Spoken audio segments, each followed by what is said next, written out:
Obviously, you're going to expect some pushback in Game 2. What kind of pushback do you expect from your guys?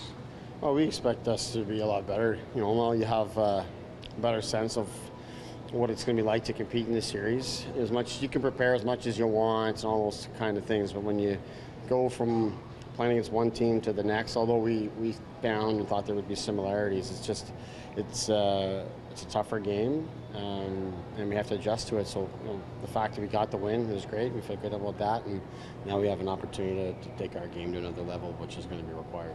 Mentioned a couple of M's and more in Marchment. Starting with Mason, how far along has his skating come from the player we saw at training camp in September? Yeah, it's come a lot, and I think, especially if you go back even further, I think his strength has really come along this year.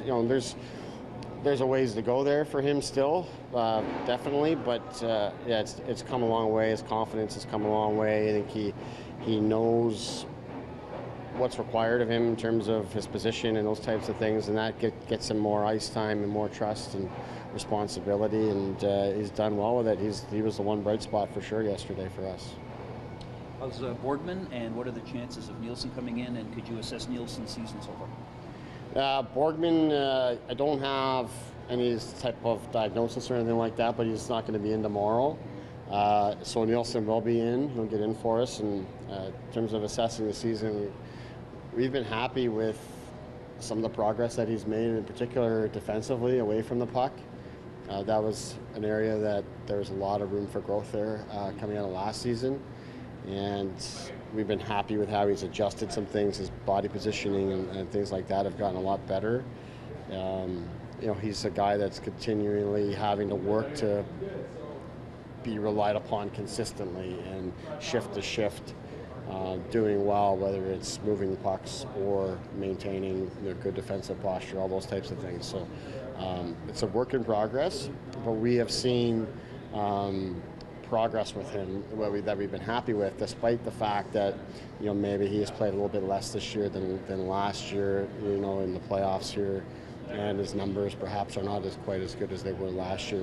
We've been happy with the things that we prioritize this season. Take away Ben Smith from Game 1 and his scoring. All 5 remaining guys, the eldest is Mason Marchment at age 22. I mean, the organization's got to feel good at that when you look at the youth and how well they're contributing at this stage of the season. Yeah, definitely. I think we looked at it, I think we had, if I'm not mistaken, 12 players in the game yesterday for us that are on entry-level contracts. So that's a good chunk of your team, obviously, and to have success, you're going to have to rely upon them to come through for you.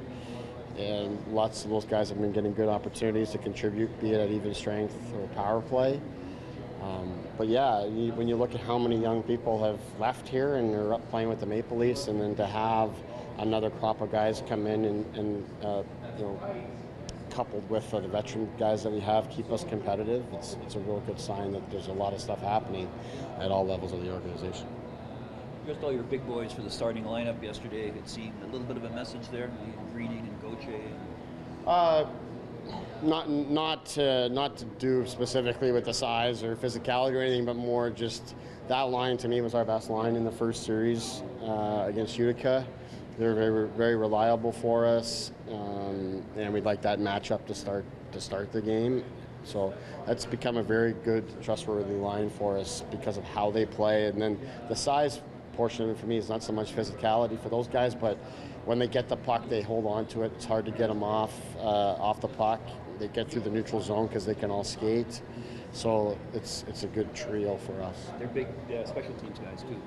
You have them. Yeah. Well, you look, Gauthier and Greening obviously are 2 pillars for us on the penalty kill and have done an outstanding job all season. Engvall's helped us out on the power play. So yeah, those guys contribute for us all the way through.